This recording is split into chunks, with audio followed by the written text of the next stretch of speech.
My brothers and sisters in Christ, on this ferial day in the 27th week in Ordinary Time, today's pre-recorded reflection from the Office of Readings comes from the first instruction by St. Vincent of Lerins.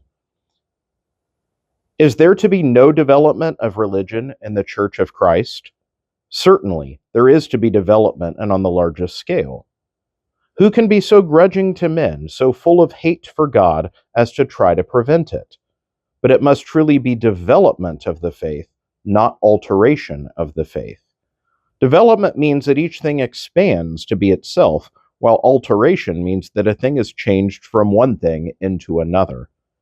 The understanding, knowledge, and wisdom of one and all, of individuals as well as of the whole Church, ought then to make great and vigorous progress with the passing of the ages and the centuries, but only along its own line of development.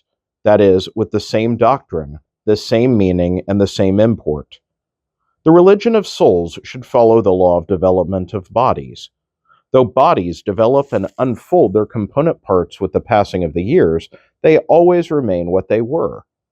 There is a great difference between the flower of childhood and the maturity of age, but those who become old are the very same people who were once young.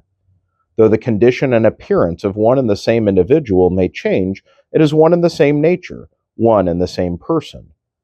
The tiny members of unweaned children and the grown members of young men are still the same members. Men have the same number of limbs as children. Whatever develops at a later age was already present in seminal form. There is nothing new in old age that was not already latent in childhood. There is no doubt, then, that the legitimate and correct rule of development, the established and wonderful order of growth, is this. In older people, the fullness of years always brings to completion those members and forms that the wisdom of the Creator fashioned beforehand in their earlier years.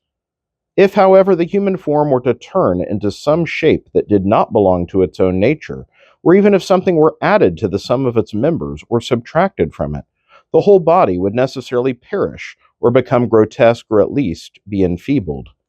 In the same way, the doctrine of the Christian religion should properly follow these laws of development, that is, by becoming firmer over the years, more ample in the course of time, more exalted as it advances in age. In ancient times, our ancestors sowed the good seed in the harvest field of the Church. It would be very wrong and unfitting if we, their descendants, were to reap not the genuine wheat of truth, but the intrusive growth of error. On the contrary, what is right and fitting is this: there should be no inconsistency between first and last, but we should reap true doctrine from the growth of true teaching, so that when in the course of time those first sowings yield an increase, it may flourish and be tended in our day also. May God bless you all.